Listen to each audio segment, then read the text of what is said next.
वार्षिक सम्मेलन चलाते आ रहे हैं। भारतीय साहित्य की विविध विधाओं पर महीने में 2 बार पुस्तक चर्चाएं होती हैं।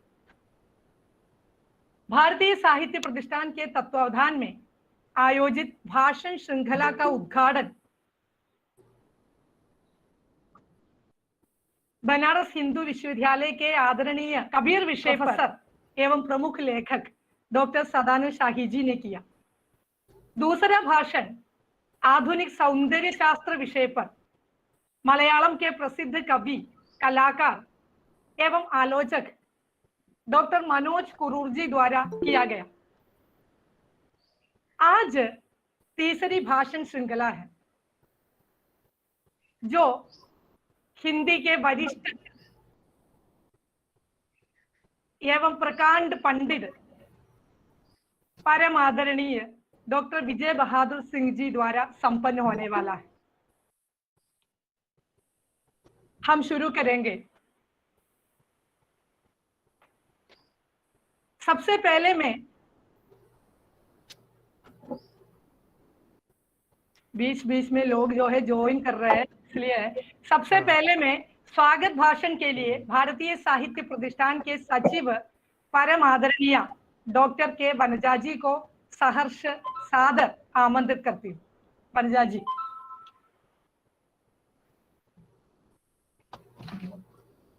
इस कार्यक्रम के अध्यक्ष डॉक्टर मोहन जी, आज की मुख्य अतिथि परमादरणीय विजय बहादुर सिंह जी,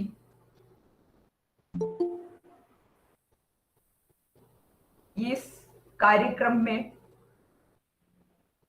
भाग लेने वाले बाहर के विद्वान लोग, भारतीय साहित्य प्रतिष्ठान के एग्जीक्यूटिव मेंबर्स, भारतीय साहित्य प्रतिष्ठान के मेंबर्स, मेरे प्रिय मित्र, छात्र छात्राओं, सबको मेरा प्रणाम।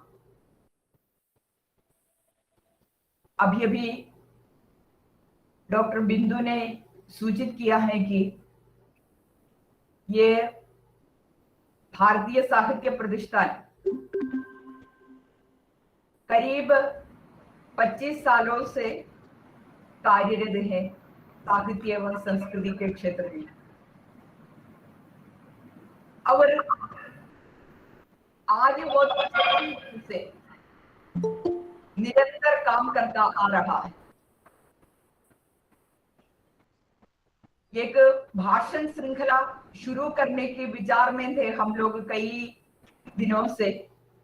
ये शुरू हुई और इसके तीसरे वक्ता के रूप में हमें तो हिंदी के शीर्षस्थ आलोचक विजय बहादुर सिंह जी को प्राप्त हुआ है। उनसे मेरा संबंध तो गहरा संबंध है। कई सालों के पहले से हमारा संबंध रहा था। एक और तो वे तो जानते हैं, मेरे पतिदेव एवं वे गुरु भाई हैं। आचार्य नंदुलारी वाजपेयी की अधीनता में इन लोगों ने तो पीएचडी की। उनके शिष्यगण है या उनके शिष्यगणों में सबसे अंतिम कड़ी के रूप में हम तो विजय बहादुर सिंह को मान सकते हैं। और उनसे कई साल पहले मेरी मुलाकात हुई थी और 3-4 साल पहले जब हमारे विश्वविद्यालय में एक अंतरराष्ट्रीय संगोष्ठी आयोजित की गई, उस समय मुख्य अतिथि के रूप में मैंने जब बुलाया था उनको, तब जब सम्मेलन निकट आ गया है तो उनकी तबीयत थोड़ी तो खराब हो गई। मेरे मन में तो आशंका हुई, क्या करेंगे, कारण तो निकट आ गया है। लेकिन वे वचन के पक्के हैं, इसलिए तो उन्होंने क्या किया है, अपनी इस तबीयत को या बुरी तबीयत को ध्यान में न रखकर भोपाल से इधर तक आ गए और मुख्य अतिथि का तो के रूप में उन्होंने उसका उद्घाटन तो किया था। या उस समय हमारे केरल में बड़े पैमाने पर इस प्रकार की अंतरराष्ट्रीय संगोष्ठियां चलती रहती नहीं थी, लेकिन आजकल सर्वत्र यही तो चल रही है। तो मेरे मन में उस समय से लेकर वचन के पक्के, कारण मैंने जो कहा इसके अनुसार वे तो आ गए थे और हमारा ये रिश्ता तो आगे की ओर तो बढ़ता जा रहा है, अच्छा गहरा रिश्ता। एक महीने पहले मैंने उनसे बात की थी। हमारे इस प्रकार का एक संगठन है, आपका एक भाषण अनिवार्य है। किसी प्रकार की साहित्यिक थियरी या साहित्यिक सिद्धांत या विचारधारा पर बात करना हम तो पसंद करते हैं। तब उन्होंने कहा हमेशा हमारे साहित्य के लिए अनिवार्य है कल्पना, इमेजिनेशन। उस थियरी पर मैं बात करूंगा। तब मुझे तो बहुत अच्छा लगा है। उन्होंने तो सचमुच सही बताया और या इस बार भी वे तो हमसे बात करने के लिए दूर से ही सही, भोपाल से ही सही, हम तो निकटता अनुभव कर रहे हैं आपकी उपस्थिति से। और पहले तो मैं तो विषय पर बोलना नहीं चाहती हूँ, कारण हमारे परमादरणीय विजय बहादुर सिंह जी इस क्षेत्र में तो शीर्षस्थ हैं, इसलिए हमें तो बोलने की जरूरत नहीं है। फिर भी कल्पना सिद्धांत, थियरी ऑफ इमेजिनेशन, ये तो इस कल्पना के बिना वो हमारी एक प्रकार की सृजनात्मक शक्ति है। इसके बिना हम साधारण जनता भी कुछ नवीन कार्य नहीं कर पाएगी। ये हमारे संस्कृत में इसे हम तो प्रतिभा कहते हैं, संस्कृत में प्रतिभा कहते हैं। ये इस प्रतिभा पर या इस कल्पना पर पुराने समय से लेकर हमारे भारतीय साहित्य, भारतीय काव्य शास्त्र में तथा पाश्चात्य साहित्य काव्य शास्त्र में चर्चाएं चलती आ रही है। प्लेटो से लेकर आगे की ओर बढ़ते हुए कांत, हेगल और इस प्रकार आगे की ओर बढ़ते बढ़ते रोमांटिक कवि एवं चिंतक कोलरिज, वर्ड्सवर्थ, लेकिन सबसे सशक्त रूप से सामुएल टेलर कोलरिज ने कल्पना पर जो विचार किया है, ये तो हमें हमेशा ऊर्जा और इसको समझने और चिंतन मनन करने की शक्ति प्रदान करते आ रहे हैं। ये भी नहीं है भारतीय काव्य शास्त्र में या हमारे आचार्यों ने इस पर विचार किया है, काव्य हेतुओं में एक मुख्य हेतु के रूप में प्रतिभा को मानते हैं। और भट्टतव कवि ने तो यही बताया था कि प्रज्ञा नवोन्मेष शालिनी प्रतिभा मता। तब नवोन्मेष या नव की सृष्टि, वो सृष्टि मतलब तो क्या है, नव चीज, नव आदर्शों की सृष्टि, नव संवेदनाओं की सृष्टि, अनुभूतियों की सृष्टि, सबके लिए तो इस प्रतिभा की अनिवार्यता है। उनके साथ भामह, दंडी, भट्टलोलट, रुद्र आनंदवर्धन, राजशेखर, मम्मट, सभी ने इस पर विचार किया था। अभिनव गुप्त ने कहा था कि प्रतिभा अपूर्व वस्तु के निर्माण में सक्षम बुद्धि है, या प्रतिभा अपूर्व वस्तु निर्माण क्षमा प्रज्ञा। तब इसके बिना हम तो सृजन के क्षेत्र में ही नहीं है, साधारण जीवन में भी सक्रिय तथा नवोन्मेष के साथ आगे की ओर नहीं बढ़ पाएगी। ये तो एक सृजनात्मक शक्ति है। कोलरिज ने इसलिए तो बताया है कि imagination is the faculty associated with creativity and the power to shape and unify. या आकार देने के लिए, विपरीतताओं को एक साथ मिलाने के लिए ये शक्ति की अनिवार्यता है। तब अनेकों की हमारे आधुनिक आलोचकों में शुक्ल जी ने इस पर गहराई से विचार किया था। सृजनात्मक शक्ति में साहित्यकार की शक्ति, साहित्यकार के लिए आवश्यक कल्पना और हम जैसे पाठक ग्राहकों के लिए आवश्यक कल्पना पर भी उन्होंने विचार किया था। विस्तार से इस पर मैं प्रकाश नहीं डालूंगी।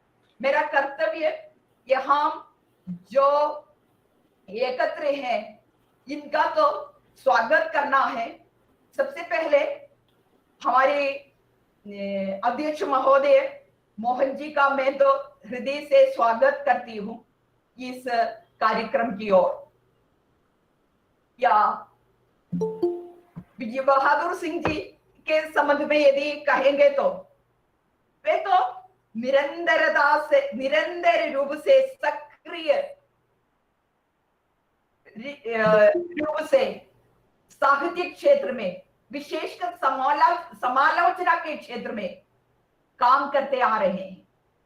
समालोचक ही नहीं है, वे एक अच्छे कवि भी हैं।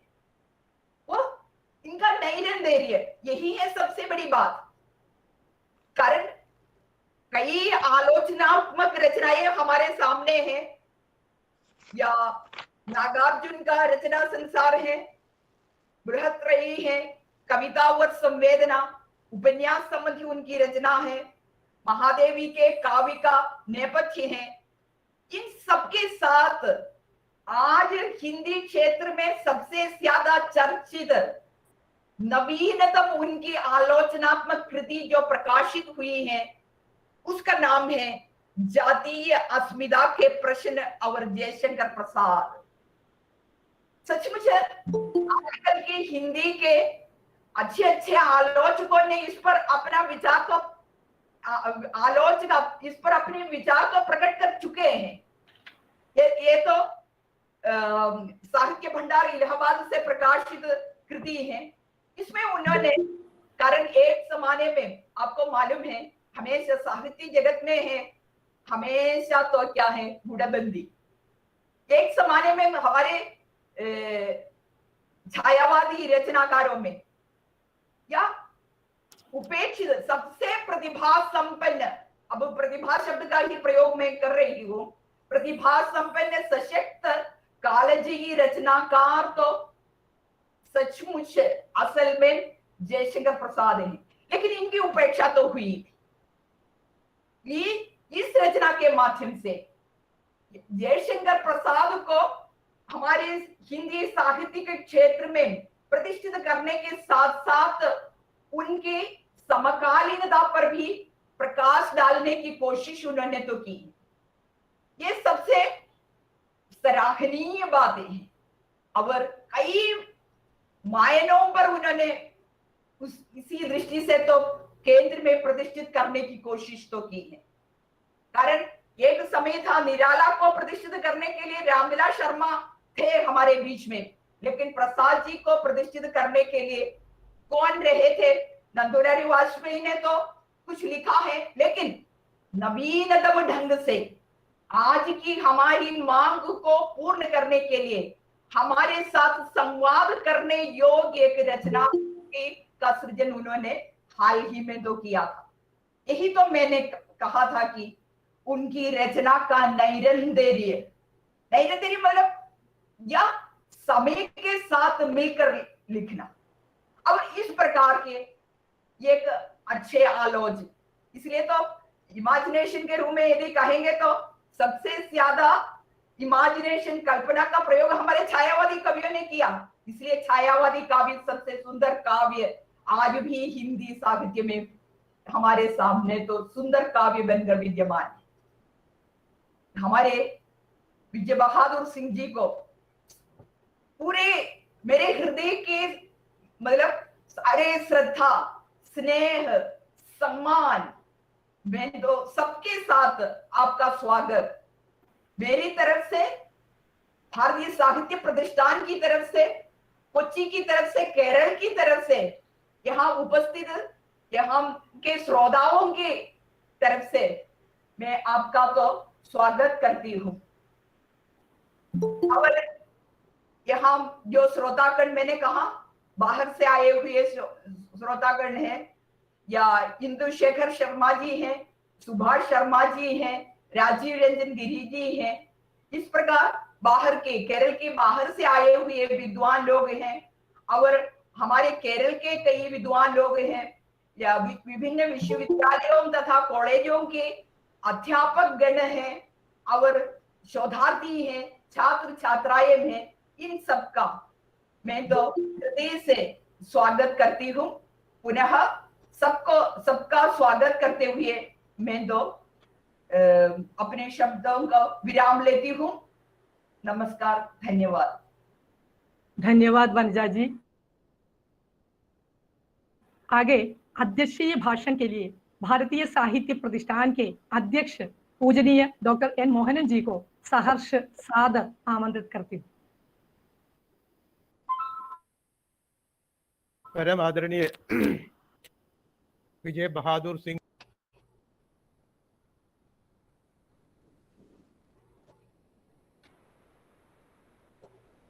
सर फोन म्यूट है सर। म्यूट। परम आदरणीय विजय बहादुर सिंह जी, यहाँ उपस्थित बाहर से आए हुए इंदु शेखर शर्मा जी, सुभाष शर्मा जी, और मेरे मित्र शिव कुमार जी, और उसी प्रकार बहुत सारे अध्यापकगण, मेरे छात्र सब इसमें बैठे हुए हैं, सबको नमस्कार।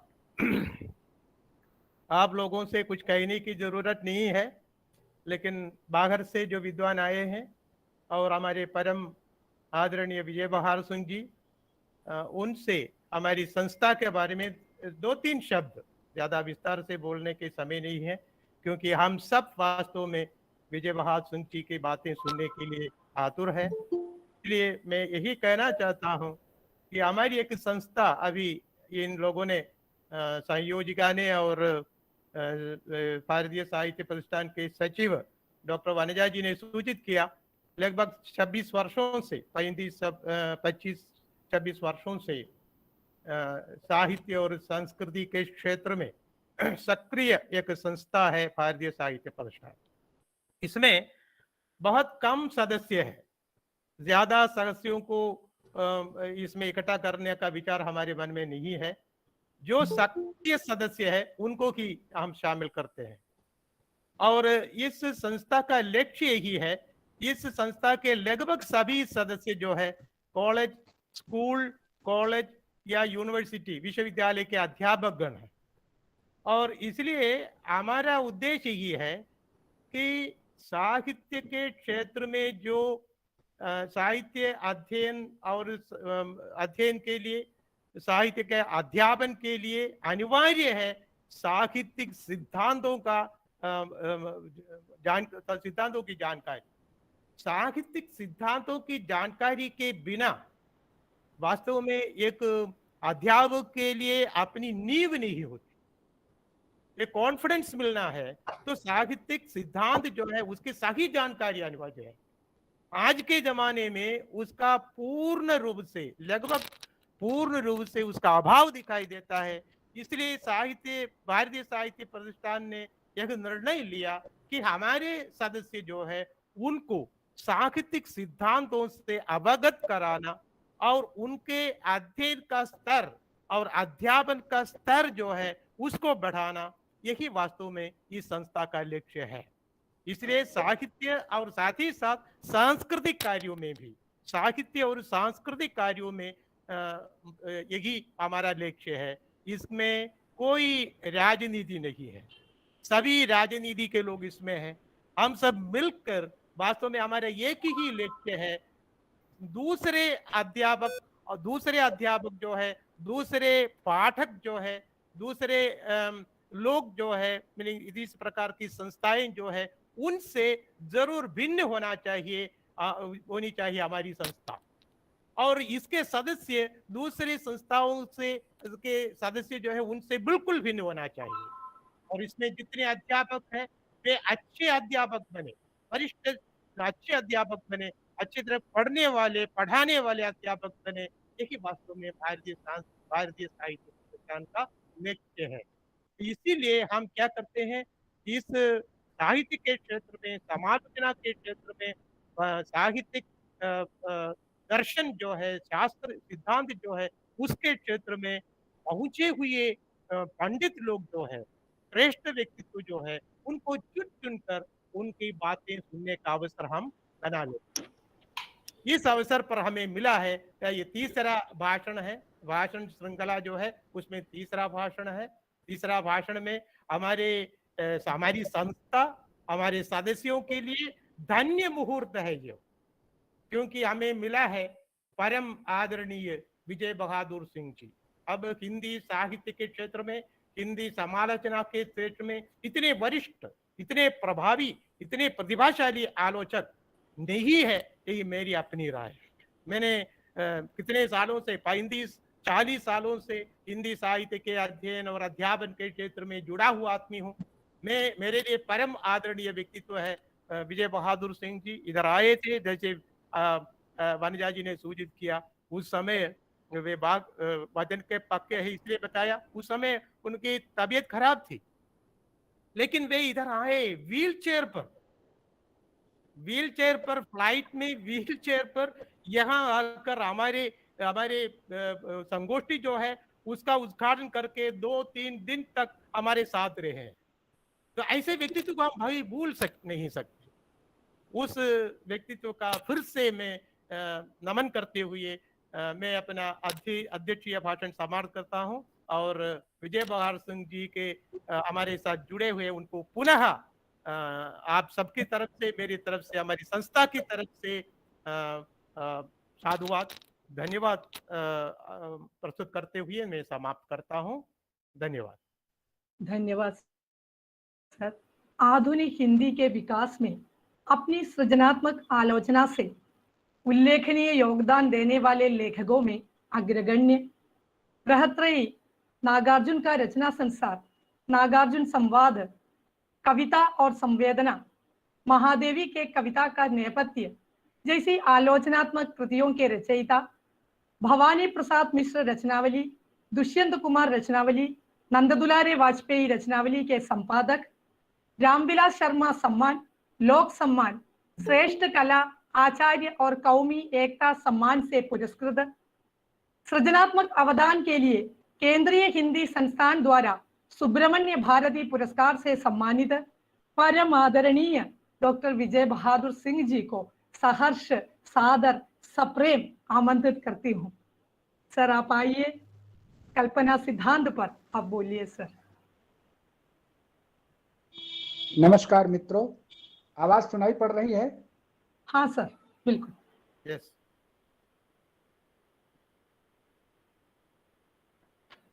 आप लोगों ने मेरे बारे में इतना कुछ कहा है कि मैं बहुत अब संकोच में और धर्म संकट में फंसा हुआ हूं। उससे भी बड़ा धर्म संकट मेरे सामने ये है कि हमारे कुछ बहुत प्रबुद्ध साथी भी मुझे सुनने के लिए तैयार हैं। इसलिए लगता है कि आज ये विद्या का एक कुरुक्षेत्र ही है जिसमें अपने धर्म की परीक्षा देनी है। धर्म की परीक्षा हर क्षण, हर पल, हर क्षेत्र में होती रहती है। इसलिए मेरा धर्म क्या है? अगर मैं एक आलोचक हूं तब भी मेरा धर्म जो है वो साहित्य विवेचन है और साहित्य के मूल्यों का संरक्षण और विकास है। अगर मेरा धर्म एक कवि का है तब भी उन मूल्यों का सृजन और उनकी रक्षा मेरा धर्म है। तो मैं आप लोगों का बहुत उपकृत हूं कि आपने मुझे आमंत्रित किया। भारतीय साहित्य प्रतिष्ठान निरंतर मुझे चाहता रहा है। दूरियां, कभी कभी मजबूरियां ऐसी रही हैं कि हम मिल नहीं पाए बार बार। मुलाकात तो एक बार हुई, वनजा जी से 2 बार हुई। वनजा जी मेरे घर भी आ चुकी हैं। तो इसलिए हाँ, कुछ संबंध तो है, और वो संबंध वही है जो गुरु परंपरा का संबंध है। मेरे गुरु आचार्य नंद दुलारी वाजपेयी, जिन्होंने मुझे रचा, क्योंकि पैदा होने में तो मेरी माँ बाप और प्राकृतिक शक्तियों का योगदान है, लेकिन मुझे साहित्यिक पहचान देने में अगर किसी का योगदान है तो आचार्य वाजपेयी का है। मैं इन सब को प्रणाम करता हूं, और आप सब लोगों को सब प्रेम नमस्कार भी करता हूं। उन नौजवान साथियों का भी स्वागत करता हूं जो मुझे सुनने के लिए इस जटिल विषय पर यहाँ एकत्रित हुए हैं। वैसे वनजा जी ने पूरा इतिहास प्रस्तुत कर दिया है, और इतने लंबी चौड़ी और गंभीर भूमिका उन्होंने बांधी है, तो मुझे सोचना पड़ रहा है कि अब मैं क्या कहूं क्या न कहूं। लेकिन एक बात जरूर कहना चाहता हूं।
जो विषय है कल्पना सिद्धांत, वो बहुत पुराना भी है, बहुत नया भी है, लेकिन मैंने इस विषय को क्यों चुना?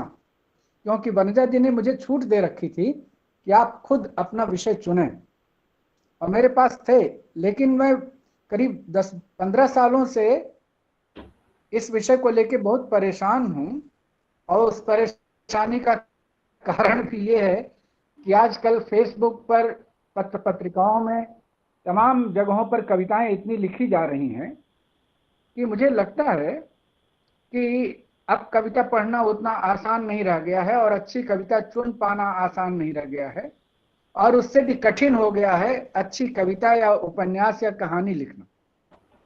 तो उस स्थिति में मैंने सोचा कि मैं क्या करूं, और इसीलिए मैंने ये विषय चुना कि मैं इसी पर कहूंगा। इसमें कुछ पुराने ऋषियों आचार्यों के मंतव्य भी आएंगे, पश्चिम के काव्य चिंतकों और कला चिंतकों के मंतव्य भी आ जाएंगे, लेकिन मैं वनजा जी की तरह बहुत विस्तार में जाकर को उद्धृत नहीं करूंगा। मैं वस्तुतः मूल तत्व पर अपनी बात करूंगा कि अंततः ये कल्पना सिद्धांत जो है, कल्पना जो है, ये कविता में करती क्या है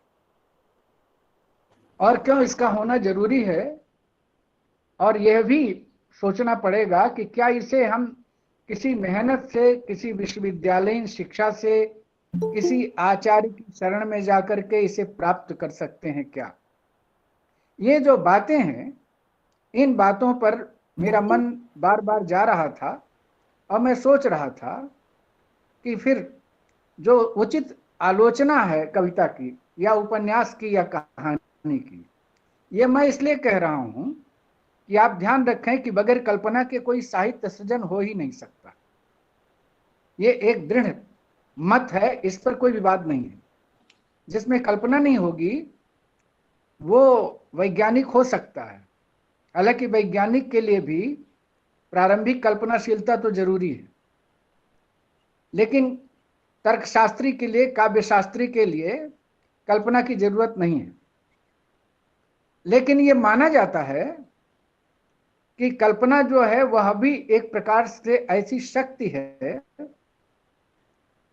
जो नव निर्माण करती है। भी वनजा जी ने बताया ही। तो क्या नव निर्माण करती है और उसका आखिर गुण क्या है, धर्म क्या है, इन सब बातों पर विचार करने की जरूरत है। मेरे एक मित्र डॉक्टर राधा वल्लभ त्रिपाठी ने इस संबंध में ऐत्रेय महिदास का जिक्र किया है। उन्होंने एक किताब ही लिखी है कि भारतीय काव्य शास्त्र की आचार्य परंपरा, जो विश्वविद्यालय प्रकाशन गोरखपुर से, ये बनारस से प्रकाशित है। आप कभी उस किताब को देखें तो पहला अध्याय उसका जो है वो भरत मुनि का नहीं है, बल्कि पहला अध्याय वो महिदास का है। मैं भी इस बात को देखकर चकित रह गया कि उन्होंने भरत मुनि से शुरुआत न करके महिदास से क्यों किया। तो ये जो बात है, ये मैं कहना चाहता हूं कि भरत मुनि के पहले भी अगर अभिनय न होता, नाट्य कला विकसित न हुई होती, तो शायद साहित्य रचा ही नहीं जाता, आता ही नहीं। क्योंकि नाट्य कला को भी हम एक दृश्य काव्य के रूप में साहित्य में लेते हैं। यद्यपि वो कला भी है, लेकिन मैं इस बहस में नहीं जाऊंगा कि कला और साहित्य में क्या अंतर है। फिर भी इशारा कर देता हूं कि नाट्य कला एक ऐसी चीज है जो साहित्य में भी जाती है, परिगणित होती है, और नाट्य विधा में कलाओं में भी परिगणित हो जाती है, क्योंकि उसमें अनुकृति होती है। तो इसलिए मैं ये कहना चाहता हूं कि महिदास ने जो मुख्य बात कही, वो मुख्य बात ये कही कि जो भाविक तत्व है, भाव तत्व है, वस्तुतः उसके बगैर कोई सृजन हो नहीं सकता, और भाव तत्व ही समस्त शिल्प का सृजन करता है। तो एक बात तो मैं फिर से इसको दोहराना चाहता हूं कि मनुष्य में जो नैसर्गिक दो शक्तियां हैं, एक तर्क की शक्ति और एक भाव की शक्ति, इन दोनों शक्तियों को सामने रख करके तब कल्पना सिद्धांत को समझना चाहिए। इसके लिए मैं, वनजा जी ने वो जिक्र तो नहीं किया, और अच्छा है कि मेरे लिए छोड़ दिया, जो इटली के दार्शनिक और साहित्य विज्ञानी रहे क्रोचे, उनका जो अभिव्यंजनावाद है, तो उन्होंने जो ज्ञान की कोटियां निर्धारित की, उसमें उन्होंने कोटियां निर्धारित करते हुए ये बात कही कि एक तो तार्किक ज्ञान होता है, एक लौकिक ज्ञान होता है, लेकिन एक सहज ज्ञान भी होता है। और सहज ज्ञान को, जैसे सहज ज्ञान को यूं समझें कि हम मनुष्यों की औलादें, बच्चे तैरना सीखते हैं, लेकिन गाय के बछड़ा को आप पैदा होते ही आप पानी में डाल दें, वो तैरने लगेगा। अब बहुत सारे पशु हैं जो तैरना सीखते नहीं है, वह सहज भाव से चलने लगते हैं पानी में भी।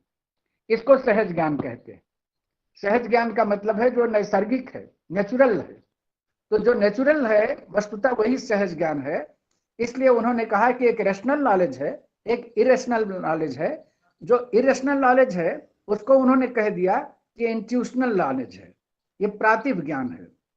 वनजा जी ने प्रातिभ, प्रतिभा शब्द का इस्तेमाल किया था।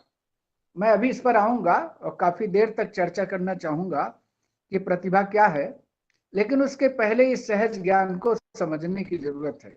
इसका मतलब यह है कि जैसे कौवा और कोयल तो दोनों हैं, बल्कि कोयल के बच्चे तो कौवे के घोंसले में पलते हैं, लेकिन कौवे के बच्चों को जो आवाज मिली हुई है और कोयल के बच्चों को जो बहुत मधुर स्वर मिला हुआ है, उन दोनों में केवल प्रकृति का ही योगदान है।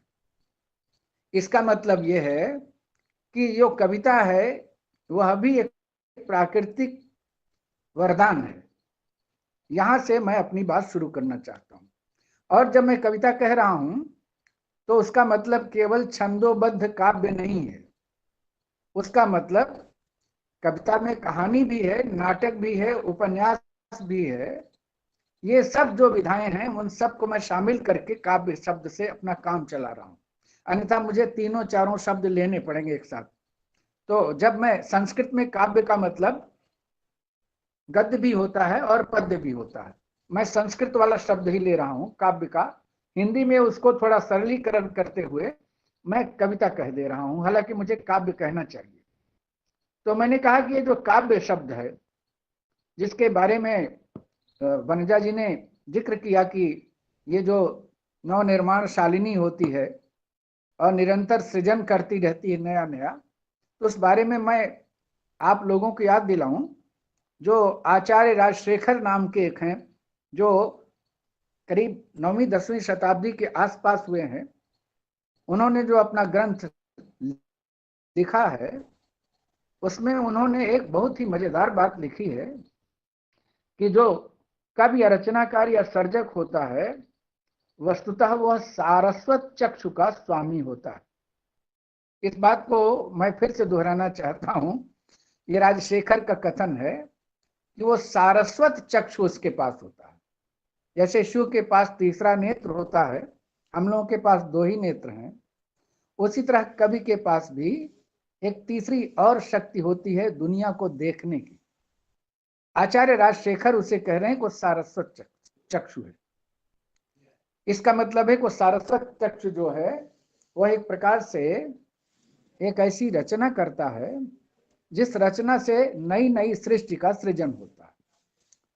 लेकिन इतना ही कहकर वो चुप नहीं हो जाते, वो ये भी कहते हैं कि जो कवि है या लेखक है या गद्यकार है, उपन्यासकार, कथाकार वगैरह है, ये सब के सब लोगों में एक ऐसी शक्ति होती है जो शक्ति सब में नहीं होती। उसे क्रोचे महोदय इंट्यूशनल नॉलेज कह रहे हैं, ये राजशेखर महोदय शक्ति नाम से कह रहे हैं। और वो बहुत साफ साफ उन्होंने लिखा है कि जिसके पास शक्ति होगी उसी की प्रतिभा स्फुरित होगी। ये वाक्य आप ध्यान रखिएगा कि जिसके पास शक्ति होगी उसी के पास वो प्रतिभा स्फुरित होगी। ये जो शक्ति के माध्यम से, या शक्ति एक प्रकार से मूल स्थान है, और इस शक्ति को इस रूप में हम मान सकते हैं कि ये भी नैसर्गिक ही है, अन्यथा उसी को सारस्वत चक्षु कह रहे हैं। वो सरस्वती की आंख है। अब यहाँ थोड़ा सा विचित्रता हमको लगती है, क्योंकि अगर सरस्वती की आंख है तो इसमें कवि का अपना क्या है। लेकिन फिर उन्होंने इसको आगे जो कह दिया कि इसी सरस्वती की आंख के बल पर कवि जो है अपनी प्रतिभा को सक्रिय करता है, और इसलिए प्रतिभा जो है नवोन्मेष शालिनी हो जाती है। तो यहां मैं केवल ये बात कहना चाहूंगा कि प्रतिभा और शक्ति या सरस्वती की आंख, ये सब लगभग आसपास के शब्द हैं, और ये थोड़े रहस्यात्मक भी इसलिए हैं क्योंकि आसानी से ये लोगों की पकड़ में नहीं आ सकते कि आखिर ये सरस्वती की आंख क्या है और शक्ति क्या है। लेकिन अगर मैं शक्ति को खुद समझना और आपसे सत्संग करके समझना चाहूं, तो मुझे लगता है कि कवि के पास एक और शक्ति होती है जो अन्य तमाम सामान्य लोगों के पास नहीं होती। किनके पास नहीं होती मैं गिना दूं। मैंने वो तर्क शास्त्री या ज्ञान शास्त्री या काव्य शास्त्री के पास तो नहीं होती। ये शास्त्र लिखने वाले जो व्यवहारिक दर्शन वाले लोग हैं, अर्थशास्त्र है, इतिहास है, इनके पास नहीं होती। ये बगैर तथ्य के और ज्ञान के इतिहास को फॉलो किए हुए वो सब नहीं रच सकते, इनके लिए बहुत जरूरी है।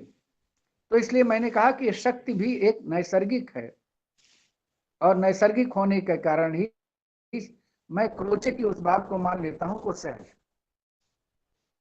इसी को कुछ लोगों ने प्रतिभा कहा है और कुछ लोगों ने कल्पना कहा है, और बड़ा मुश्किल है ये अंतर कर पाना कि कल्पना और प्रतिभा 2 चीजें हैं कि एक ही है।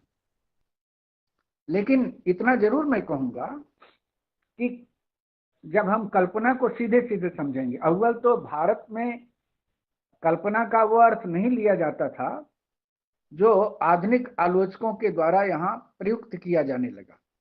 अपने यहाँ तो जो शुक्ल जी लिखते हैं कि भावना, भावना ही शब्द है वो, लेकिन अपने यहाँ कल्पना नहीं है। कल्पना को वस्तुतः स्वच्छंदतावादी काव्य और स्वच्छंदतावाद के आलोचकों ने ही ज्यादा प्रतिष्ठित किया, क्योंकि उसके पहले ज्यादा कल्पना का उस तरह का संबंध नहीं है, वो पारिभाषिक रूप में नहीं आती, लेकिन छायावाद के बाद वो पारिभाषिक रूप में आ जाती। हालांकि जयशंकर प्रसाद जो है इस शब्द का प्रयोग नहीं करते। जयशंकर प्रसाद जो हैं वो श्रेय और प्रेय का करते हैं, ज्ञान का करते हैं, लेकिन कल्पना का प्रयोग नहीं करते। तो इसलिए मैं ये मानता हूं कि मुख्य जो इसका प्रयोग करते हैं, जो स्वच्छंदतावाद से परिचालित या प्रेरित या ज्यादातर ऐसे आलोचक थे जिनमें सबसे अगुआ मेरे गुरुदेव आचार्य नंद दुलारी वाजपेयी थे। उन्होंने कल्पना सिद्धांत पर बहुत लिखा है। नया साहित्य नए प्रश्न में उनकी भूमिका जो है निकष नाम से, वो भी आप देखें, और छायावाद में अनुभूति और कल्पना वाला जो लेख है उसको भी आप देखें, आधुनिक साहित्य की भूमिका भी आप देखें, तो उन्होंने इस बात पर बहुत जोर दिया है कि वस्तुतः जो कल्पना है वही प्रतिभा है, और जिसके पास प्रतिभा नहीं है उसमें कल्पना शक्ति भी नहीं। अब ये जो बातें हो रही हैं इसमें कई लोग छूट रहे हैं।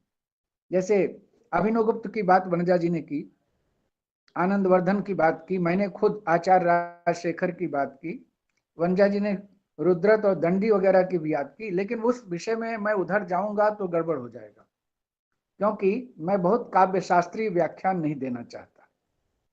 मैं कहना ये चाहता हूं कि क्या बगैर कल्पना के कोई काव्य रचना हो सकती है? इसमें मैं संस्कृत साहित्य का इतिहास लिखने वाले एबी कीथ की याद करना चाहूंगा। एबी कीथ ने जब गद्य पर और खासतौर से कथा काव्य पर लिखना चाहा तो उन्होंने दो शब्द लिए, और उन्होंने दो शब्दों में क्या क्या लिया मैं आपको याद दिलाना चाहता हूं। उन्होंने कहा कि एक आख्यानक काव्य है और एक कथा काव्य है। मैंने इस पर बहुत सारे मित्रों से बहस भी की है। खासतौर से मैं यहाँ याद करना चाहता हूँ एक घटना कि जब मैं इंदिरा गांधी मुक्त विश्वविद्यालय की बोर्ड ऑफ स्टडीज में बैठा था, डॉक्टर मैनेजर पांडे जी भी थे और भी कई मित्र अध्यापक थे, तो मैंने कहा ये जो कहानी है इसको आख्यान से अलग कर दीजिए। तो मैनेजर पांडे जी ने तो बहुत चकित होकर कहा कि आप कहाँ से नया नया ज्ञान लाते हैं, और वो एक प्रकार से व्यंग्यात्मक था उनका वाक्य। तो मैंने उनसे कहा कि पांडे जी मैं अपनी ओर से कुछ नहीं कह रहा हूं, वस्तुतः जो ज्ञान है ये संस्कृत साहित्य का इतिहास लिखने वाले एबी कीथ से लेकर के उधार लेकर मैं यहाँ कह रहा हूं। तो उन्होंने कहा क्या अर्थ है उनका? तो उन्होंने कहा कि आख्यान में कोई न कोई इतिहास रहता है, लेकिन जो कथा है जैसे कि वो आख्यान नहीं है, वस्तुतः वो कथा है। और कथा क्या है? जो कल्पना प्रसूत होती है। तब फिर आख्यान को हम साहित्य में क्यों लें?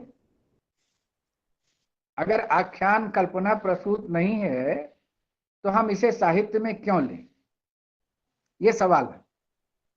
तो कीथ ने ये समझाया कि नहीं, आख्यान में ऐतिहासिक घटना और प्रसंग तो रहते हैं, लेकिन कल्पना के तत्व के बिना वह आख्यान बन नहीं सकता, क्योंकि कल्पना ही है जो उसमें कुछ नया जोड़ती है। एक प्रकार से उन्होंने ये कहने की कोशिश की और समझाया उदाहरण देकर, और उदाहरण भी उन्होंने एक ही लेखक का लिया जिसने आख्यान भी रचा और कथा भी लिखी। तो उन्होंने ये जो वाणभट्ट नाम का व्यक्ति है उसका उदाहरण दिया। उन्होंने कहा जो उनका हर्षचरित है वो आख्यान है, हर्षचरित आख्यान है, और कादंबरी जो है वो कथा है। हर्षचरित आख्यान क्यों है? क्योंकि हर्षचरित जो है उसमें इतिहास भी है, लेकिन इतिहास के साथ कल्पना भी है। और जो कादंबरी है उसमें इतिहास नहीं है, वह केवल कल्पना का सत्य है। अब जरा ये बारीक फर्क आप देखें कि आख्यान भी काव्य में है, कथा भी काव्य में है, लेकिन दोनों के चरित्र में फर्क है। जैसे जयशंकर प्रसाद के जितने नाटक हैं वो आख्यान के अंतर्गत आएंगे। मैं उदाहरण देता हुआ इसलिए चल रहा हूं जैसे समझने में आसानी। मान लीजिए उनका स्कंदगुप्त नाटक है, ध्रुव स्वामिनी नाटक है, चंद्रगुप्त नाटक है।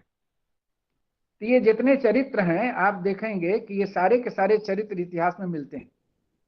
स्कंदगुप्त भी है, ध्रुव स्वामिनी तो है ही, और चंद्रगुप्त चाणक्य वगैरह भी हैं। अब इसमें यह है कि कल्पना का योगदान क्या होगा। तो कल्पना का योगदान यह है कि जो इतिहास ने जो छवि हमें चरित्रों की दी है, इतिहास ने जो जानकारियां दी हैं, उन जानकारियों में बहुत कुछ ऐसा है जो कवि और नाटककार या लेखक ऐड करता है, जोड़ता है। ये जो जोड़ने का काम है ये उसकी कल्पना शक्ति ही किया करती है। मैं एक उदाहरण देना चाहता हूं।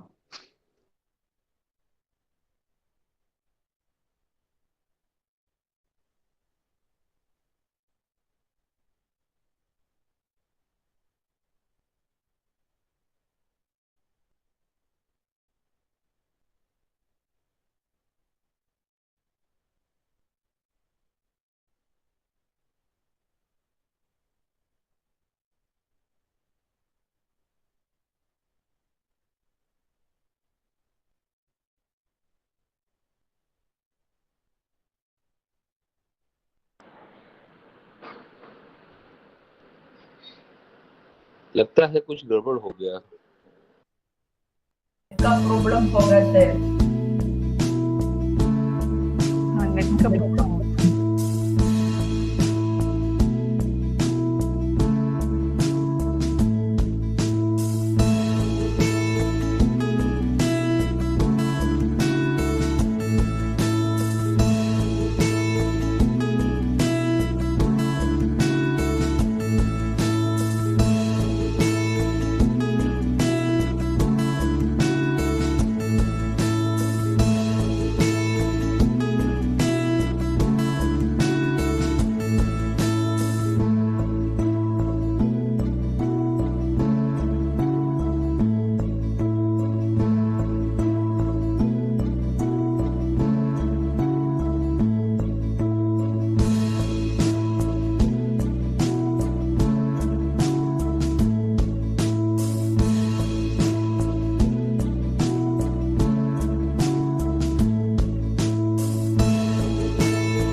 पद्मिनी के सौंदर्य से अपने सौंदर्य को दुगना तिगुना बताती है।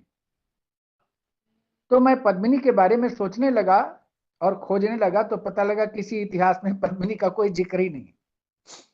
हमारे मित्र माधव हाड़ा जिन्होंने मीरा पर बहुत महत्वपूर्ण किताब लिखी है, तो उन्होंने कहा हाँ पद्मिनी को लेकर के इतिहास में तो नहीं है लेकिन लोक स्मृति में पद्मिनी है।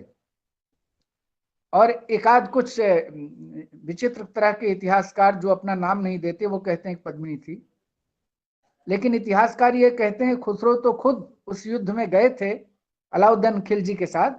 अगर पद्मिनी उसका नाम होता तो वो जरूर लिखते। तो मेरा ये कहना है कि कभी कभी इतिहास में कल्पना का योगदान जब होता है तो इतिहास भी काव्यमय हो जाता है। और प्रसाद जी ने अपने सारे नाटकों को, या मेरे गुरुदेव ने कहा कि उनके नाटक सब काव्यात्मक है, महाकाव्यात्मक हैं, तो वो इतिहास नहीं है, लेकिन इतिहास के आधार पर ही लिखे गए हैं। लेकिन जब वो आंसू लिख रहे हैं या जब वो लहर की कविताएं लिख रहे हैं तब इतिहास नहीं है। तो मैंने आपसे ये कहा कि इसको आप ये समझें कि आख्यान धर्मी साहित्य और कल्पना धर्मी साहित्य, इस तरह से आप मान सकते हैं। जैसे प्रेमचंद जितना भी लिख रहे हैं वो सब आख्यान धर्मी नहीं है, वो कल्पना धर्मी है, लेकिन उनसे अधिक यथार्थ किसके पास है। तो मुझे भवानी प्रसाद मिश्र की उक्ति याद आती है। उन्होंने कहा, और बहुत अच्छी उक्ति कही, उन्होंने कहा कि अनुभूति का द्विगुणित सत्य कल्पना है। माने अनुभूति जब अपने आप को पावरफुल बनाती है तो कल्पना हो जाती है, और कल्पना ही सबसे ज्यादा यथार्थ है। कल्पना से बड़ा यथार्थ कुछ नहीं। मतलब ये भावना का सत्य है। ये जो बात भवानी प्रसाद मिश्र नामक कवि कह रहे हैं, जिनसे उम्मीद नहीं की जा सकती, क्योंकि कोई छायावादी नहीं कवि कह रहा। और प्रसाद जी ने तो लिखा है, कल्पना सुखदान तुम मनुज जीवन प्राण। कल्पना जो है आनंदमयी है, वस्तुतः वही मनुष्य के जीवन की प्राण है। ये जो कल्पना है और आख्यान धर्मी कल्पना है, इसको मैं एक और ढंग से आपको समझाऊंगा। वो है अरस्तु। अरिस्टोटल ने क्या लिखा है? अरिस्टोटल ने ट्रेजेडी का विवेचन करते हुए जो लिखा है उस पर आप ध्यान दीजिए। वहां उनके सामने ये प्रश्न आया है, जब वो कह रहे हैं कि जो ट्रेजेडी है वो बहुत ही प्रसिद्ध राजघराने, राजवंश को लेकर के उनके चरित्र नायकों पर लिखी जाएगी, तो फिर उन्होंने कहा फिर तो इतिहास ही हो जाएगी। तो उन्होंने, अरिस्टो ने समझाते हुए कहा कि what is difference between history and drama. तो उन्होंने कहा कि इतिहास में तारीख और घटना के अलावा सब झूठ है।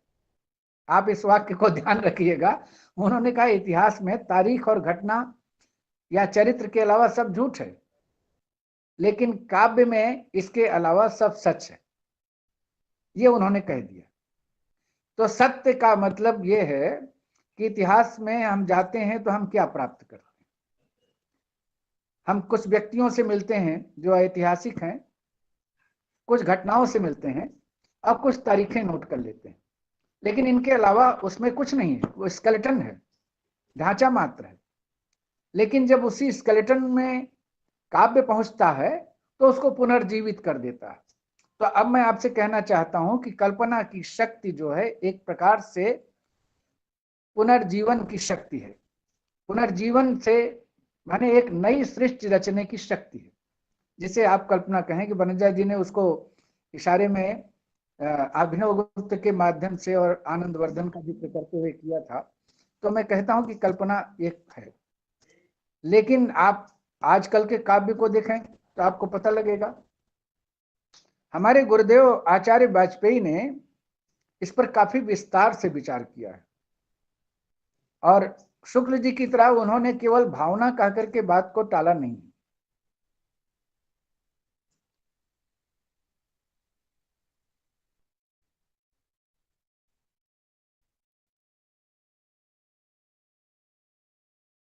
तो होते हैं काव्य में तो वस्तुतः वो कल्पना के सहारे ही होते हैं। इसका मतलब यह है कि अनुभूति जब काव्य में आती है तब वो एक प्रकार से कल्पना की मदद से ही आती है। और उनका वाक्य है, ये मैं आपको सुना देता हूं कि कल्पना जो है अनुभूति का सबसे क्रियाशील रूप है। ये उनका वाक्य है। माने अनुभूति जब सक्रिय होती है रचना के लिए तो कल्पना की मदद देती है, इसलिए कल्पना उसका एक्टिव फोर्स है। और अनुभूति जो है, अब दूसरे ढंग से कहें, अनुभूति अगर आत्मा है तो कल्पना उसका शरीर है। लेकिन ये कहते हुए बहुत सीमित हो जाएगा मामला, इसलिए कि काव्य जो है केवल शरीर कह के हम उसकी स्थूलता को सूचित करेंगे, क्योंकि जब हम कल्पना वहां काम कर रही है तो वहां से अनुभूति गायब नहीं हुई है, बल्कि वो अनुभूति तक पहुंचाने में हमारी मदद कर रही है, वो कल्पना शक्ति। इसलिए हम उसको केवल शरीर नहीं कहेंगे, यूं कहेंगे कि अनुभूति जब साकार होना चाहती है तो कल्पना में चली जाती है, यूं कहेंगे। इसलिए वाजपेयी जी का वाक्य फिर मैं दोहराना चाहता हूं कि वो उन्होंने कहा कि कल्पना ही काव्य का एकमात्र नियामक तत्व है। कल्पना ही है जो पूरे काव्य को और सृजन को कंट्रोल करती है, नियमित करती है, एडमिनिस्टर करती है, प्रशासिका है कल्पना। इसलिए अब इस वाक्य को जरा समझिए आप, वाजपेयी जी जो कह रहे हैं कि ये क्या है कल्पना। कल्पना का मतलब ये है कि उसके बगैर कोई काव्य सृजन हो ही नहीं सकता।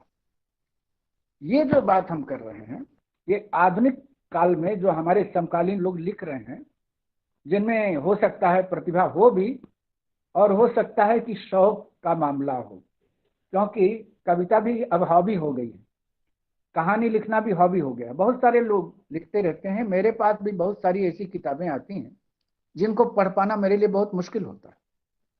और पढ़ पाना इसलिए मुश्किल होता है, आलोचक होने के नाते वो तो साहित्य की धर्मशाला जैसा हो जाता है, उसमें आप रोक नहीं सकते किसी को कि वो ना प्रवेश करे।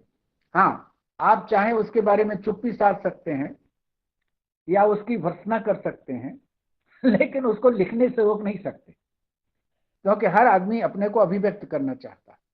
तो जब अभिव्यक्त करना चाहता है तो आप हम लोग की मुसीबत समझ सकते हैं कि कुछ हम पढ़ना चाहते हैं और कुछ लोग हमें पढ़वाना चाहते हैं। उस स्थिति में बहुत कठिन स्थिति होती है कि हम क्या करें। और ऐसे कई कई बार चीजें गुजरती हैं और हमारा समय भी बर्बाद होता है। लेकिन उनका कहना यह है कि साहब हमने भी तो कहानी लिखी है, हमने भी तो कविता लिखी है और 10 लोग हमारी प्रशंसा कर रहे हैं, फिर आप क्यों नहीं कर रहे। तो मेरा ये कहना है कि इस वक्त सबसे बड़ा संकट जो कर्म है वो सृजन का है, सृजन का संकट है। इसीलिए वनजा जी और मोहन जी, मैं आप लोगों को कह रहा हूं, मैंने कल्पना को चुना। मैंने, हमारे आचार्यों ने ये लिखा कि प्रकृति ने अगर घोड़ा बना दिया है तो आप लाख कोशिश करें, पूरा विज्ञान एक तरफ हो जाए, वो गधे को घोड़ा नहीं बना सकता। और विज्ञान अगर चाह ले कि घोड़े को गधा बना ले तो नहीं बना सकता। माने बार बार ये बात कही जा रही है कि ये प्रकृति प्रदत्त है, और जब प्रकृति प्रदत्त है तो कुल मिला के क्या करेगी। लेकिन एक बात ध्यान रखिएगा आप कि ये जो कल्पना है इसको अलग तरह से अलग अलग आचार्यों ने कहा है। मैं एक आचार्य का नाम लेता हूं, और आचार्य का नाम 3-4 का नाम मैं ले लेता हूं, भामा का, दंडी का और वामन का। दंडी ने समझाने की कोशिश की कि कल्पना क्या करती है और कैसे सृजन व्यापार होता है। तो उन्होंने एक उदाहरण दिया है, मैं उसको हिंदी में समझाऊंगा। उन्होंने अपने शिष्यों को बुलाया और उनके सामने, ये बड़ा प्रसिद्ध क्लासिकल उदाहरण है जो दिया जाता है। मैं जब कलकत्ता विश्वविद्यालय में पढ़ रहा था तब भी हमें समझाया गया था दंडी के बहाने से। मैं आप लोगों को भी याद दिलाना चाहता हूं, उस आचार्य ने यह देखने के लिए कि हमारा कौन सा शिष्य कवि है और कौन सा शिष्य कवि नहीं, उस आचार्य ने कहा कि ये सामने जो ठूंठ खड़ा है ना, इसका वर्णन एक एक वाक्य में करो। तो एक शिष्य आया जो कवि नहीं था, उसने कहा कि सूखा ठूंठ सामने खड़ा है। ये उसने कह दिया। तो उसने दूसरे को बुलाया कि उसने कहा जरा तुम बताओ ये क्या है। तो उसने वाक्य जो रचा सुनिए, उसने कहा नीरस पादप इस पूर्व में विलास कर रहा। उसने पूरी की पूरी शब्दावली बदल दी। कहने का ढंग बदल दिया, देखने का ढंग बदल दिया। इसका मतलब उसने पूरे के पूरे सत्य को एक ऐसी भाषा में कह दिया कि वो ठूठ तो ठूठ है, लेकिन उसके कथन में खूबसूरत हो गया। नीरस पादप स्फुर में विलास कर रहा है। तो दंडी ने कहा कि बस यही कवि है, और ये जो पहले वाला है ये कवि नहीं है। इसमें क्या कर दिया उस व्यक्ति ने, जो शुष्क था उसको नीरस कर दिया, और पेड़ को उसने पादप कर दिया, और खड़ा है को उसने कह दिया खड़ा नहीं है, वो विलास कर रहा है। ये कल्पना की ही शक्ति है जो वो कर पाया। तो सीधे सीधे दंडी ने समझाने की कोशिश की कि कल्पना जो है वह एक प्रकार से हमें एक नए सृष्टि की रचना करना सिखाती है, और वो सृष्टि भाषा में होती है। ये जो ये भामा का काव्यालंकार सूत्र है, उसके एक भाष्यकार हुए हैं, और उनकी बहुत कम चर्चा लोग करते हैं।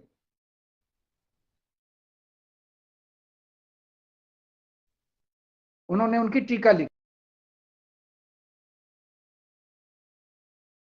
होगा कि आचार्य रामचंद्र शुक्ल ने उनकी चर्चा नहीं की, आचार्य हजारी प्रसाद द्विवेदी ने उनकी चर्चा नहीं की, डॉक्टर नगेन ने तो की ही नहीं।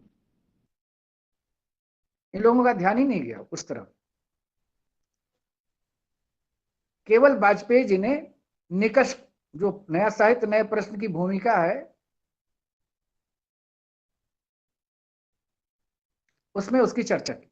आलोचना व्यापार को वो व्याख्यायित कर रहे थे और याद कर रहे थे, तो उन्होंने कहा कि मुझे समुद्र बंध की जो व्याख्या है वो पसंद है। समुद्र बंध है, उन्होंने कविता रचना की प्रक्रिया को 3 हिस्सों में बांट दिया है। वो हिस्सा है धर्ममुख, व्यापार मुख और व्यंग्य मुख। मैं फिर से इसको दोहरा रहा हूं। समुद्र बंध ने कहा धर्ममुख,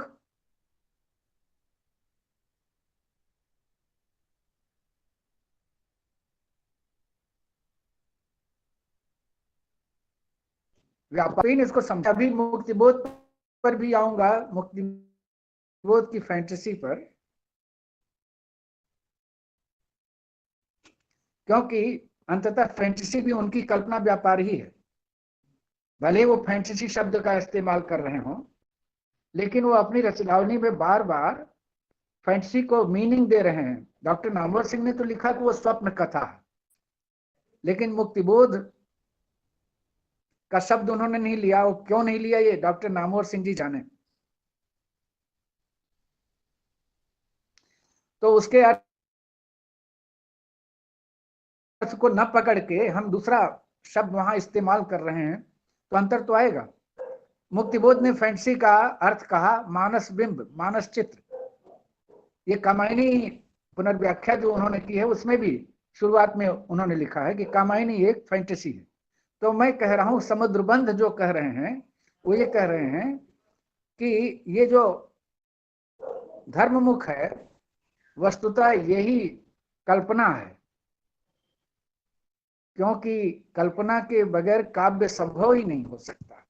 इसलिए कल्पना जो है वो जननी है काव्य की। मैंने केवल अपने यहाँ एक शब्द है जो अभी मैं नाम ले रहा था 3 बड़े आचार्यों का, भामा, दंडी और वामन का, और आपने सुना होगा सौंदर्यम अलंकारा।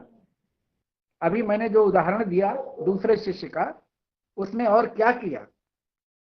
नीरस पादप स्फुर में विलास कर रहा है। उसने किया क्या कि उसने एक नई सौंदर्य दृष्टि ही विकसित नहीं की, बल्कि एक नई भाषा दृष्टि भी विकसित कर दी। क्योंकि काम, सच्चाई तो ये है, वो सच्चाई क्या है? सच्चाई ये है कि वो जो कह रहा था पहला शिष्य, वो बिल्कुल सही कह रहा था। फैक्चुअली ही वाज करेक्ट, माने तथ्यतः वो करेक्ट था, लेकिन उसके पास सौंदर्य दृष्टि नहीं थी, उसके पास भाषा दृष्टि नहीं थी। दूसरे के पास सौंदर्य दृष्टि भी थी, भाषा दृष्टि भी थी, और इन दोनों की शक्ति उसकी अनुभव दृष्टि में थी। और उस अनुभव की दृष्टि से कल्पना की मदद लेकर उसने कह दिया कि नहीं नहीं, ये सूखा नहीं है, ये नीरस है। अब सूखा और नीरस में जो अंतर है, पेड़ में और पादप में जो अंतर है, और खड़ा होने में और जो विलास करने में अंतर है, यही तो कुल कविता है। ये कौन कर रहा है? तो समुद्र बंद कह रहा है यही धर्म है कविता का। इसलिए उसको भामा ने अपने ढंग से समझाया और कई लोगों ने समझाया। एक अलग सिद्धांत है वक्रोक्ति सिद्धांत, जहां आप उक्ति सामान्य नहीं करते, वक्रोक्ति है। यद्यपि सुजाति सुलक्षणी सुबरन सरस सुवृत्त भूषण बिन न विराजई कविता बनिता मित्र। अब ये जो अर्थ हम लोगों ने लगाया इसका, लेकिन आज आपसे बातचीत करते हुए मुझे फिर एक नया अर्थ सूझ रहा है इसका। एक अर्थ तो यह है कि केशवदास अलंकारवादी आचार्य हैं, लेकिन जो नीचे वाली पंक्ति में केशवदास कह रहे हैं, वस्तुतः वो उसी अलंकार सिद्धांत के पास जाकर कह रहे हैं कि बगैर सौंदर्य के कविता सुंदर नहीं होगी। और सौंदर्य कौन कौन पैदा कर रहा है? वो सौंदर्य पैदा कर रहा है अनुभूति दृष्टि और भाषा दृष्टि और उसके प्रयोग दृष्टि, ये सब मिलके सौंदर्य दृष्टि पैदा कर रहे हैं। तो ये जो सौंदर्य है, तो वाजपेयी जी ने एक और अच्छी बात कह दी उन्होंने, और वो भी उन्होंने पहली बार कही। आचार्य शुक्ल ने नहीं कही, डॉक्टर नगीन ने नहीं कही, आचार्य द्विवेदी जी ने नहीं कही, बाकी और तो किसी ने कही नहीं। वाजपेयी जी ने भारतीय काव्य शास्त्र का नवनिर्माण करके एक अध्याय लिखा है, आधुनिक साहित्य में भी है, भारतीय साहित्य शास्त्र का नवनिर्माण, नया साहित्य नए प्रश्न में भी, आप देखिएगा उसमें है। तो उन्होंने लिखा कि ये जो अलंकार सिद्धांत है, यह वस्तुतः पश्चिम का कल्पना सिद्धांत ही है। ऐसा किसी भारतीय आचार्य ने नहीं कहा था। माने अलंकार सिद्धांत और कल्पना सिद्धांत वस्तुतः दोनों एक ही हैं। अब इसको समझने की जरूरत है। हम लोग जब कक्षा में पढ़ते थे, आप लोग भी जब पढ़ते रहे होंगे, हमारे मित्र जो बैठे हुए हैं वो भी, तो ये पढ़ाया गया होगा हमको कि अलंकार जो हैं वो सौंदर्य वृद्धि के साधन है, माने सौंदर्य को बढ़ाते हैं। जैसे आंखें जो हैं खूबसूरत हैं, वो तो ठीक है। राजशेखर ने कहा कि ये तो लक्षण है प्रकृति का कि आंखें आपको बहुत बड़ी बड़ी मिल गई हैं,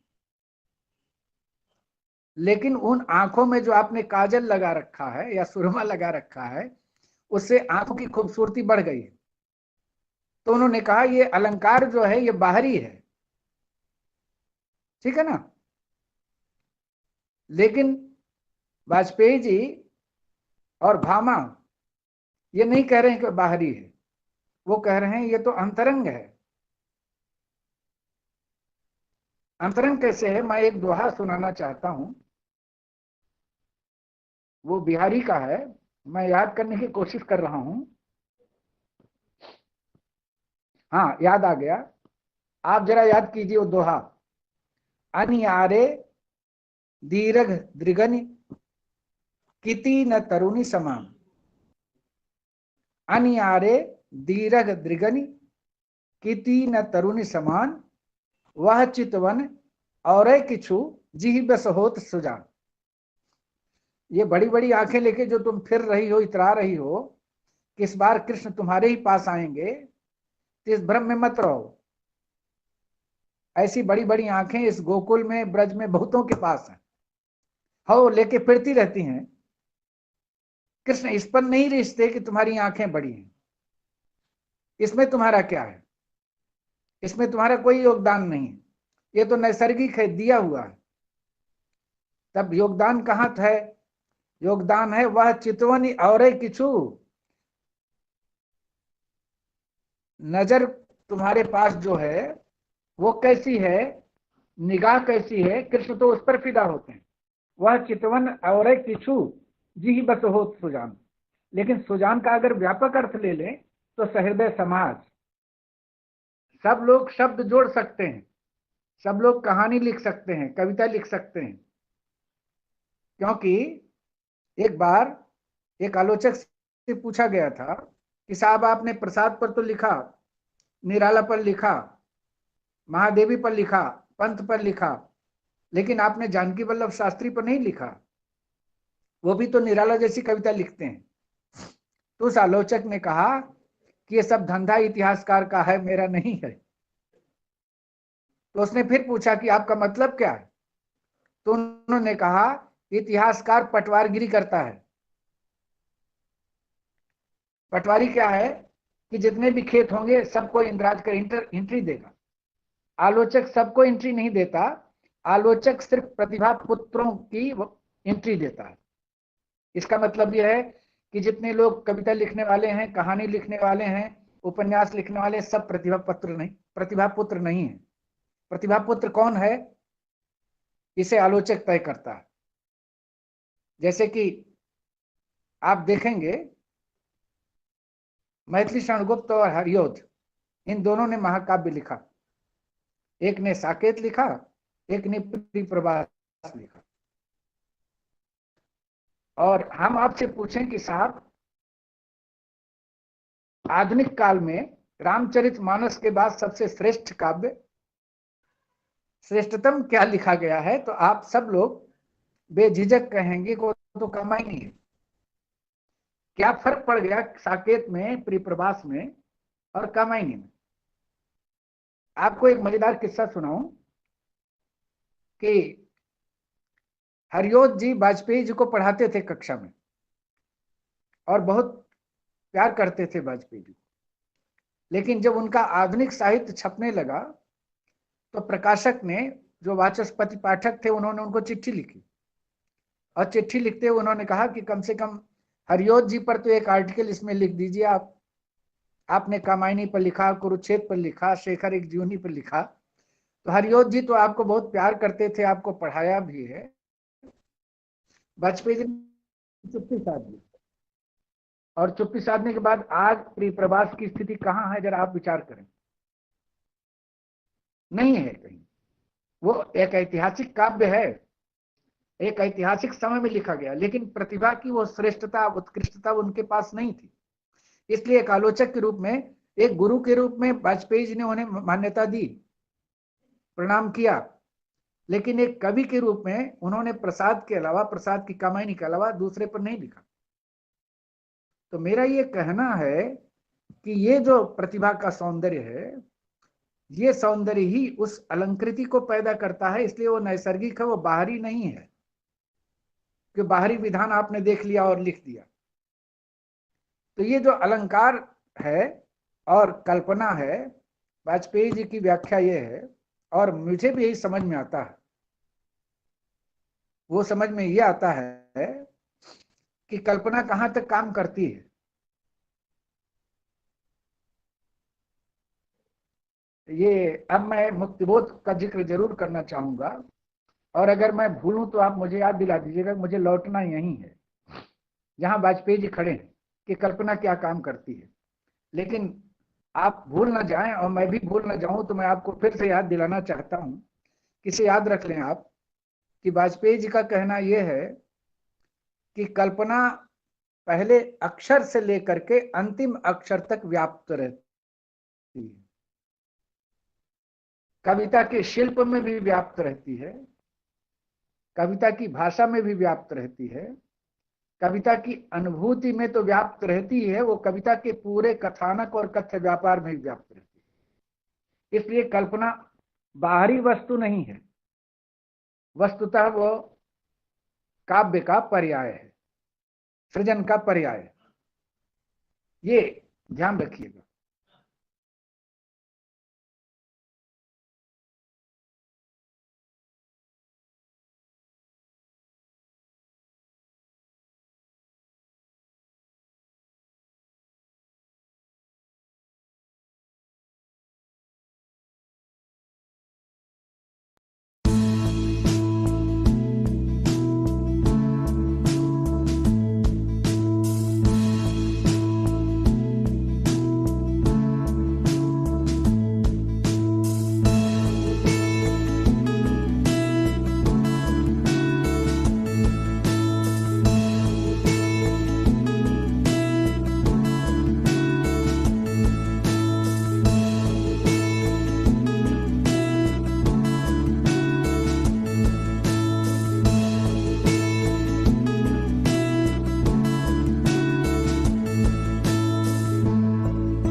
और जबकि मुक्तिबोध हिंदी के अध्यापक थे, वो पढ़ाते थे हिंदी साहित्य पढ़ाते थे। सागर विश्वविद्यालय के अंतर्गत ही उनका महाविद्यालय था, दुर्ग का। लेकिन उन्होंने अलंकार शब्द नहीं लिया, उन्होंने आनंदवर्धन की, रुद्रट की, भामा की कोई चर्चा नहीं की। फैंटेसी शब्द कहाँ से लिया इसकी भी कोई चर्चा नहीं की। लेकिन मैंने शब्दकोश में देखा पश्चिम के, तो फैंटेसी शब्द वहां पर है। हम लोगों ने जरूर पंत जी को पढ़ते हुए एक शब्द लिया होगा, फैंसी। फैंसी माने जहां रेशनैलिटी बिल्कुल गायब हो जाती है, अति कल्पना शुरू हो जाती है, वो फैंसी। तो ये नामवर जी तो बच के निकल गए उसको स्वप्न कथा कहकर। लेकिन कुल मिला के मैं कहना यह चाहता हूं कि ये जो कल्पना का तत्व है, इस कल्पना के तत्व को ही अगर अपन सर्वमान्य कर लें तो इसके बगैर काव्य संभव नहीं है। और अगर संभव नहीं है तो फिर इस कल्पना तत्व को ही हम अलंकार तत्व के आसपास रख करके देखें।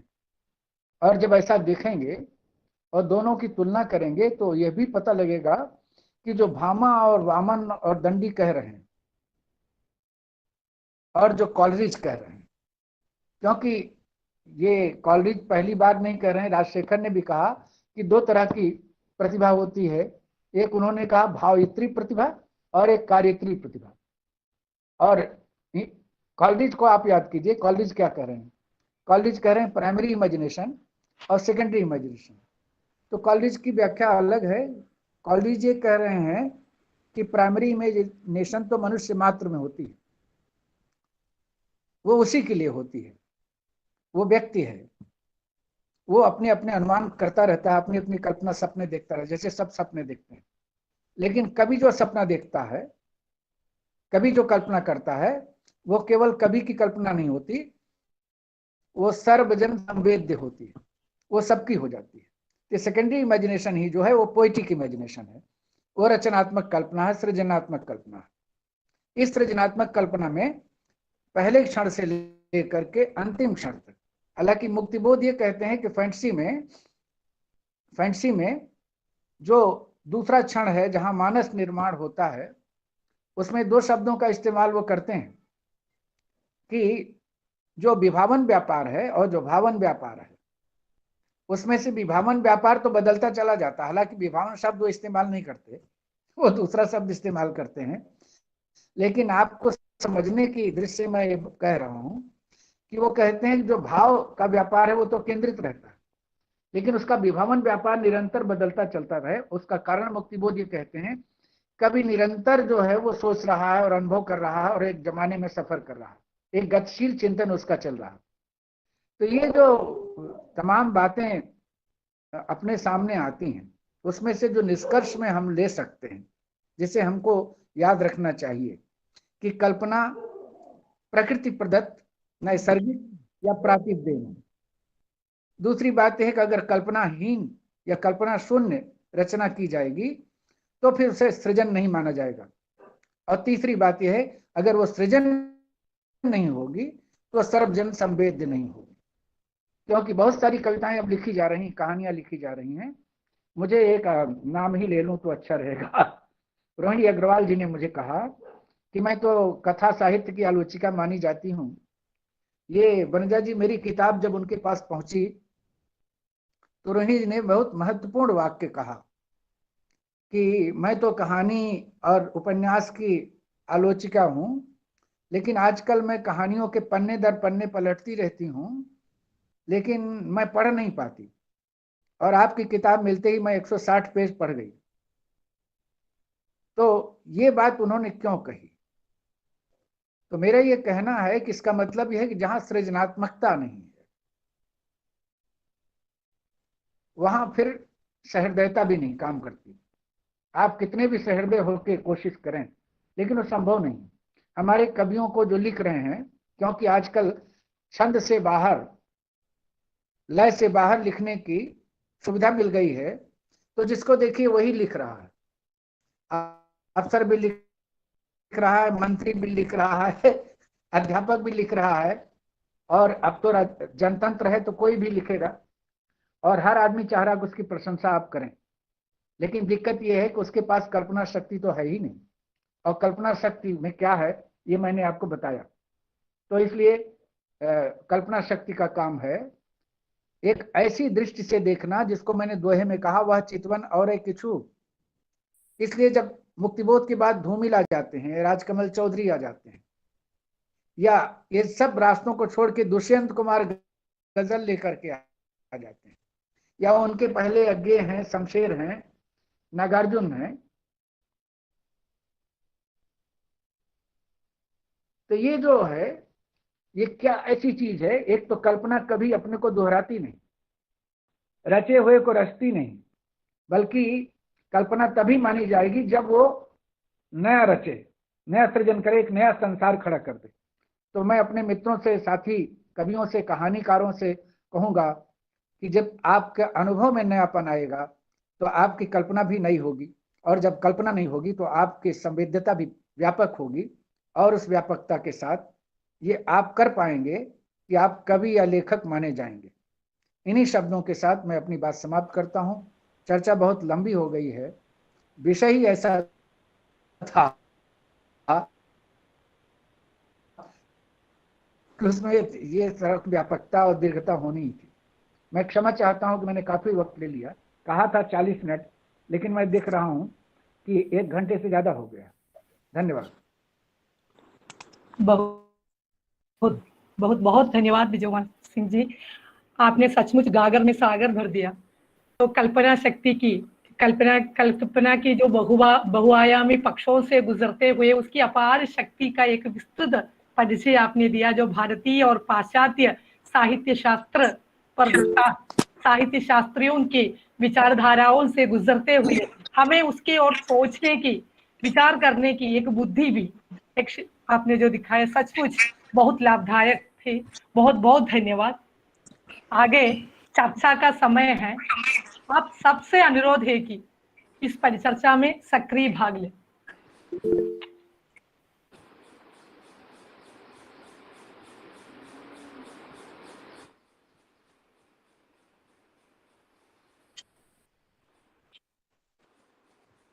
मैं एक प्रश्न पूछ सकता हूँ? हाँ, पूछ लीजिए, क्यों पूछ नहीं? लीजिए। जी ऐसा क्यों कहे, जब जी कहा ही गया है सर, तो आप प्रणाम पूछिए। आपको। सर, मेरा सवाल ये है कि आपने काव्य रचना में प्रतिभा के तत्व पर काफी बल दिया, और लेकिन यह क्यों देखा जाता है कि जो प्रतिभावान कवि होते हैं वो निबंध या आलोचना या कोई चीज लिख लेते हैं कभी भी, लेकिन हमेशा वो रचना या कहानी रचना नहीं कर पाते हैं? तो उसमें और कौन से कारक ऐसे हैं? क्योंकि अगर कोई प्रतिभावान है तो हमेशा उसको एक्टिव होना चाहिए लिखने के लिए, वो भी कभी कभी ही लिख पाता है, रोजाना नहीं लिख सकता। इसके क्या कारण हो सकते हैं, जबकि स्थायी भाव या उद्दीपक प्रभाव एक ही जैसे हो? ऐसा है, लता मंगेशकर से कहिए कि भीमसेन जोशी की तरह गा दें। यही मेरा जवाब है। लेकिन सर, लता मंगेशकर जो भी गाती हैं वो हमेशा गा सकती हैं, उनको आप लता मंगेशकर जो भी गाएं भीमसेन जोशी की तरह नहीं गा सकती। वेद व्यास जो है महाभारत तो लिख सकते थे, लेकिन वो रामायण नहीं लिख सकते थे। और तो सर मेरा कालिदास, है कि अगर मुझे बोल लेने दीजिए सर, और कालिदास जो हैं वो रामायण और महाभारत नहीं लिख सकते थे, वो रघुवंश और कुमार संभव ही लिख सकते थे। सही सही। लेकिन सर भीमसेन जोशी भी कभी भी गा सकते हैं, अगर उनको कहा जाए गाने के लिए, प्रतिभा उनके पास, अब आप भी गा सकते हैं।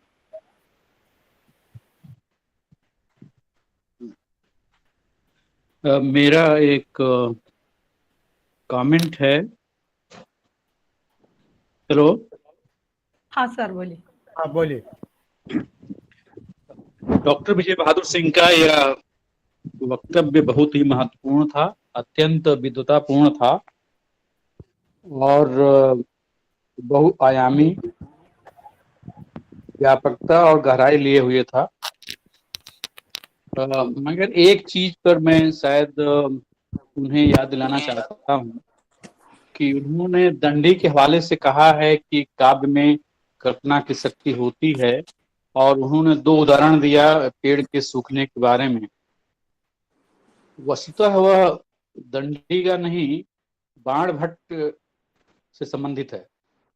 बाण भट्ट जब कादम्बरी लिख रहे थे और उसका कुछ अंश बचा था तो बीमार हो गए थे, और उस समय उन्होंने अपने दोनों पुत्रों को बुलाया कि सूखा पेड़ सामने खड़ा है, इसका संस्कृत में बात करो। जी ने तो पहले लड़के ने कहा, शुष्कः वृक्षः तिष्ठति अग्रे, शुष्कः वृक्षः तिष्ठति अग्रे।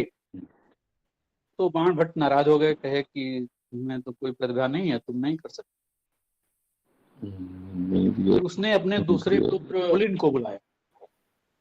तो पुलिन ने कहा, नीरस तरुवर विलसति पुरतः, नीरस तरुवर विलसति पुरतः। तब बाण भट्ट खुश हो गए, कहे कि हाँ, मुझे तुमने संभावना दिख रही है और तुम मेरे अधूरे कामों को पूरा कर सकते। बस यही एक मेरा हस्तक्षेप था। बाकी अत्यंत विद्वतापूर्ण श्रेष्ठ भाषण में हम लोगों ने सुना, इसके लिए डॉक्टर सिंह को बहुत बहुत बधाई।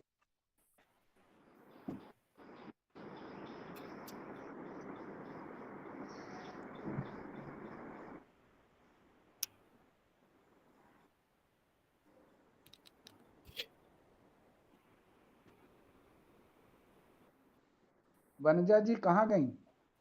हाँ, इधर है। हाँ, आप लोग बोलिए, हम भी मुक्त हो जाएं, काफी देर हो गई। Okay okay. आप टीचर बहुत अनम्यूट कीजिए, अनम्यूट कीजिए। आप लोग बहुत या आप लोग मेरा बहुत बोलना खूबसूरत नहीं बोल है, रही हैं। मेरा बोलना नहीं है। जो सवाल या कोई शंका है तो आप लोग तो पूछ लीजिए। दूसरे लोगों से मेरा अनुरोध है। क्या मैं बोल सकती हूँ वनजा आप टीचर? बोलिए गीता, हाँ, बोलिए हाँ।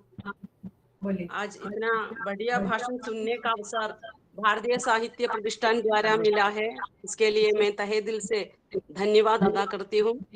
आज समाचार पत्र में, मातृभूमि जो समाचार पत्र है, उसमें एक उद्धरण मैंने पढ़ा था, अल्बर्ट आइंस्टीन का है, बुद्धि का यथार्थ लक्षण ज्ञान नहीं बल्कि कल्पना है। उस हाँ, समय बिल्कुल। मुझे इसका ठीक अर्थ समझ नहीं पाया था, लेकिन आज इस भाषण समाप्त होने पर पूरी तरह से मुझे इसका अर्थ जो है समझ में आया। बहुत बहुत धन्यवाद जी। अच्छा, आप भी हैं? प्रणाम। यशोशा- इंदु शेखर तत्पुरुष आपको प्रणाम करता हूँ। अरे महाराज, मैं आपको नमन करता हूँ। और प्रणाम प्रणाम। स्वस्थ हैं आप? सब ठीक है। आनंद आ आप गया आपको कलकत्ता हुआ सुनकर है? जी। बस एक छोटी सी टिप्पणी मैं करना चाहूंगा जी। कि रामचंद्र शुक्ल ने कल्पना को लेकर एक बात उनके निबंध में ये कही थी कि पश्चिम में कल्पना का इतना हल्ला हुआ कि उससे भाव पक्ष कुछ लुप्त हो गया। इसीलिए उन्होंने कल्पना पर थोड़ा सा अपने आप को विराम दिया, और वो जो पश्चिमी काव्य शास्त्र का जो प्रभाव उस समय 20वीं शताब्दी के प्रारंभ में आया, और कल्पना की जब बहुत चर्चा हुई छायावाद के कारण, और मूलतः उनकी दृष्टि छायावाद के प्रति बहुत अनुकूल नहीं भी थी, इसलिए उन्होंने जो तर्क दिया वो तर्क ये था कि कल्पना का बहुत हल्ला होने के कारण भाव पक्ष कुछ दब गया। इसलिए थोड़ा सा बस ये एक टिप्पणी थी। बाकी आपको सुनकर बड़ा आनंद आया। धन्यवाद। मैं इसका जवाब देना चाहता हूँ। एक तो शुक्ल जी कुछ मायने में बहुत ही कठोर थे, और अगर आप अभी मेरी किताब देखेंगे तो शुक्ल जी और छायावादियों का जो झगड़ा है और शुक्ल जी की जो समझ है उसको मैंने आमने सामने कर दिया है। असल में शुक्ल जी प्रारंभिक काम कर रहे थे और वो प्रणब में है। प्रणब में इसलिए है कि उन्होंने कम से कम हिंदी आलोचना को खड़ा कर दिया, तो उस रूप में तो प्रणब में है, जैसे प्लेटो प्रणब में है। लेकिन जो अरस्तु ने जो काम किया वो जबरदस्त है।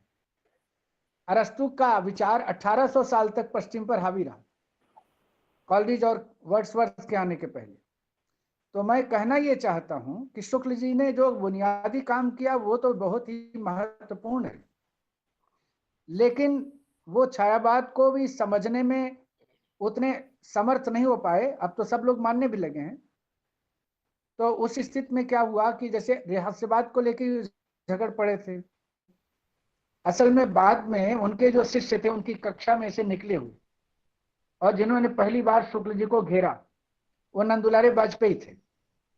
माने शुक्ल जी की कक्षा में, और देखिए माने उन्होंने श्याम सुंदर दास पर नहीं लिखा वाजपेयी जी ने, हरियोत जी पर नहीं लिखा, लिखा केवल शुक्ल जी पर, और शुक्ल जी पर 3 लेख लिखे उन्होंने, जिसके कारण उनकी नौकरी नहीं लगी विश्वविद्यालय में। और शुक्ल जी ने उनके ऊपर एक पेज लिखा पूरा इतिहास में। माने गुरु शिष्य का यह झगड़ा था, लेकिन कुल झगड़ा कुल मिला के दृष्टि का था, व्यक्तिगत झगड़ा नहीं था। तो उस स्थिति में कहना यह चाहता हूं कि शुक्ल जी ने शुरुआती काम बहुत अच्छा किया, डिपार्चर्स बहुत अच्छे लिए, लेकिन उनसे चूकें तो रह गईं, क्योंकि कल्पना को जिस तरह से भामा ने समझा था, दंडी ने समझा था, वो बात शुक्ल जी जो है वहां तक गए नहीं, न जाने क्यों, क्योंकि वो रसवादी थे और वहीं तक रह गए वो।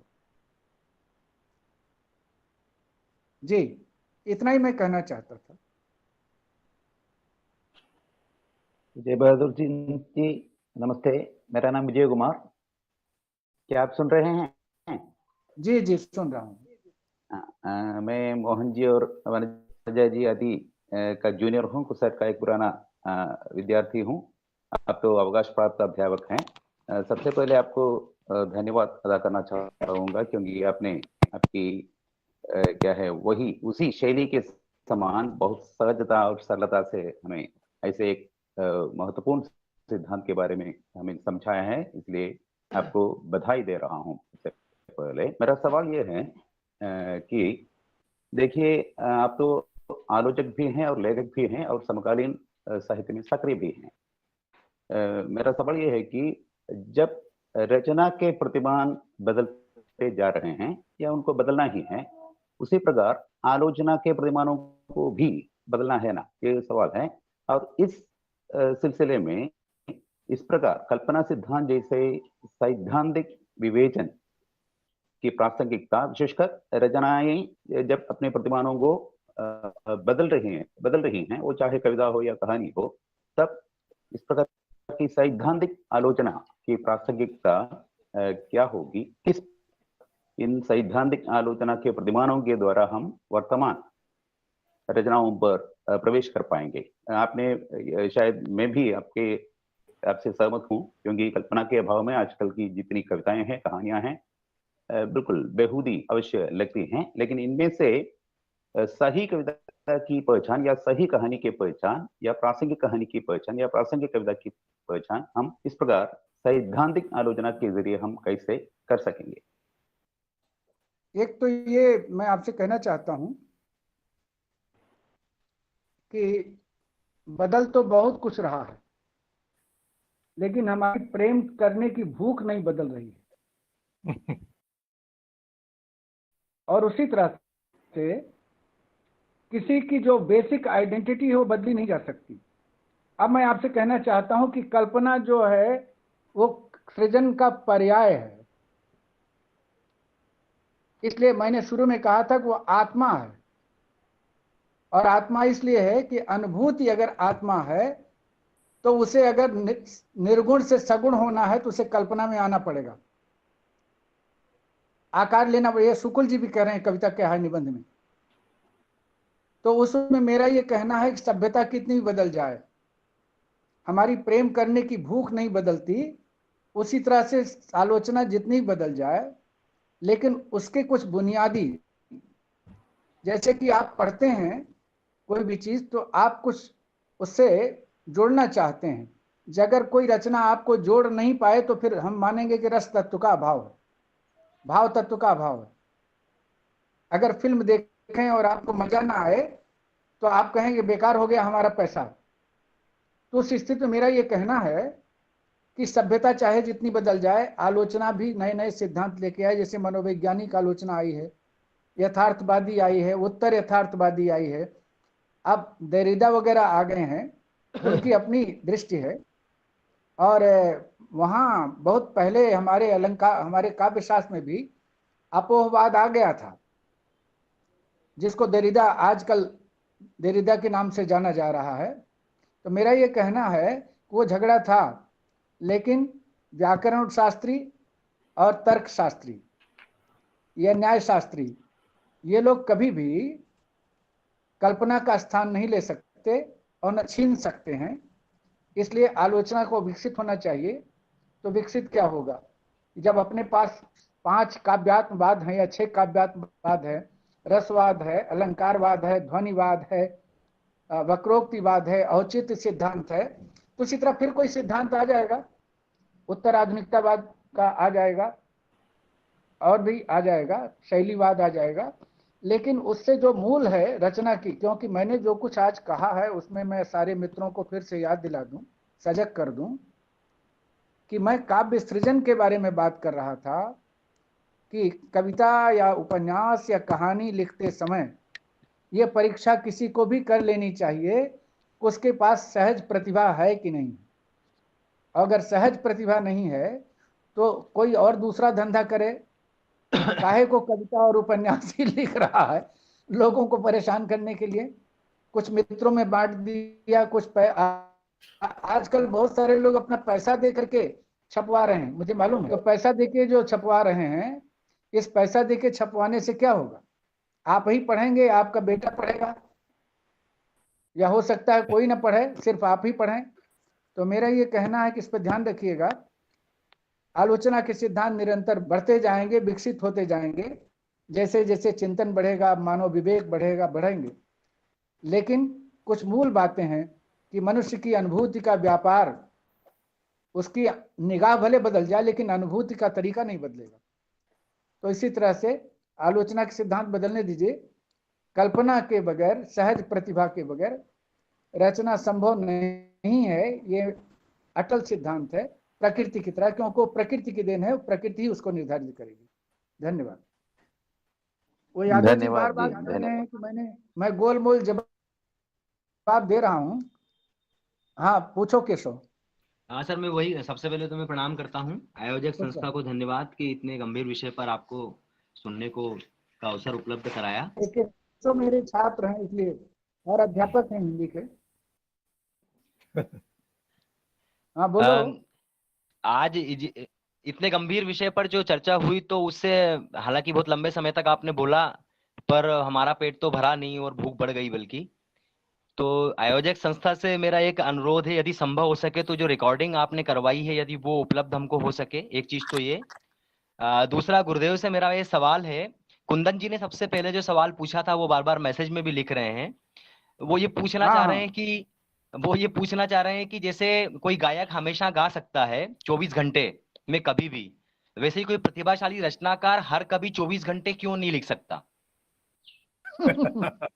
नहीं सर, ये जरा उन्हें क्लियर कर दें आप। सर ये सवाल है।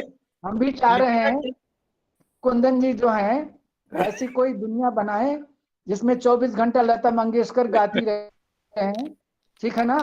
कुंदन जी जो हैं उनका जवाब वही दे सकते हैं, मैं नहीं दे सकता। सर ये सवाल एक बार सुन ले सर। की बात नहीं की गई है सर, मैं ये कह रहा हूँ सर कि अच्छा हाँ ठीक है बोलिए। मेरा सिंपल सा सवाल था सर कि प्रतिभावान कभी भी हो अगर, तो उसकी हर एक रचना उदात्त क्यों नहीं होती? क्या मतलब प्रतिभा में कमी होती है, या कल्पनाशीलता में कमी होती है, या कोई और कारक होते हैं? बस सिंपल सा ये सवाल है। जैसे हाँ, तो मैं इसका जवाब दे तुलसीदास देता का हूं। रामचरितमानस जितना मतलब लोकप्रिय है, उदात्त है, उतना बाकी हम नहीं उसको उतनी ज्यादा वैल्यू देते हैं रचनाओं को। तो क्या इनके अलावा कोई और भी कारक है कल्पना और प्रतिभा के अलावा? बस इतना सा सवाल है सर। है तो बस वही मैं जानना चाहता हूँ सर। तुलसीदास से उदाहरण दे रहा हूँ सर जी, आप समझ जाएंगे। तुलसीदास ने बाल लीला की, भगवान राम की वात्सल्य का वर्णन भी किया है। और जयशंकर प्रसाद ने आत्मा की संकल्पात्मक अनुभूति वाले सिद्धांत की व्याख्या करते हुए उन्होंने सूरदास और तुलसीदास को आमने सामने कर दिया और उन्होंने लिखा है कि तुलसीदास की जो आत्मा की संकल्पात्मक अनुभूति थी वो दास्य भाव की थी। उनका टोटल नेचर जो था वो दास्य भाव का था, इसलिए वो सखा भाव में होके फ्री नहीं हो पा रहे थे। और फ्री नहीं होने के कारण जो उनकी स्वाभाविक नैसर्गिक जो प्रवृत्ति थी वो बार बार राम के साथ वो सहज व्यवहार नहीं कर पा रही थी जो सूरदास ने कृष्ण के साथ किया। तो कभी कभी क्या होता है कि आदमी की प्रकृति जी और आदमी ने जो अपने चरित्र में धारण कर लिया है उससे मुक्त नहीं हो पाता। और जब मुक्त नहीं हो पाता, जैसे कि मैं आपको याद दिलाऊं कि हम हिंदी वाले लोग चाहें कि अब शिव जी, हमारे जमाने के शिव जी पार्वती को अपनी शैया पर सहज मूड में लाने के लिए मदिरा पिला दें, हम आप नहीं लिख सकते। कालिदास ने लिख डाला है, आपको पता है? कालिदास ने लिखा हमारे पुरखे ज्यादा फ्री थे। तो इसलिए होता क्या है, कभी कभी जमाना, कभी कभी संस्कार। और मैं चौंक गया इस बात को पढ़ के अष्टम सर्ग को कुमार संभव के, कि शिव जी ये सोच रहे हैं कि ये तो मूड में नहीं आ रही हैं, तो इनको मूड में लाने के लिए हम मदिरा पिला दें। अभी हिंदी का कवि लिख दे तो मारपीट हो जाएगी मोहल्ले में। तो मेरा ये कहना है कि समाज बदला है। अब तो कबीरदास पैदा होना मुश्किल है। कबीरदास उस जमाने में तो हिंदू मुसलमान को गाली दे रहे थे, आज आप हिंदुओं को ही गाली दीजिए, बजरंग दल वाले आपको पीट देंगे। ठीक है ना? तो बहुत सारी चीजें काम करती हैं। अब उत्तर मिल गया आपको? जी बिल्कुल मिल गया, धन्यवाद, बहुत बहुत धन्यवाद सर। केशव, मैंने इनका जवाब दे दिया। सर कुछ छूट गया पर अब ऐसा है तो छूटा रहेगा। अभी तुम भी जिंदा। अब मैं थक गया यार। हाँ बोलो। जी बस इतना सा कि जैसे मुझे कहीं ना कहीं ये लग रहा है कि उसमें एक चीज ये छूट रही है कि जैसे तुलसीदास वही है, उनका समय, उनकी प्रतिभा, उनकी कल्पना आजीवन वही है, रामचरितमानस लिखने से लेकर विनय पत्रिका और बाकी के तमाम ग्रंथ लिखने तक।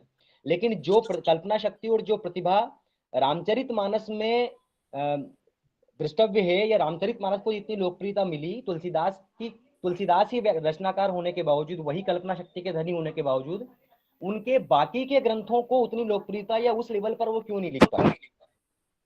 वो तो यार जयशंकर प्रसाद को नहीं मिली। जयशंकर प्रसाद का तुम पढ़ो चित्राधार, कानन कुसुम, प्रेमचंद का गोदान पढ़ लो, प्रेमचंद का सेवा सदन पढ़ लो, चल जाएगा।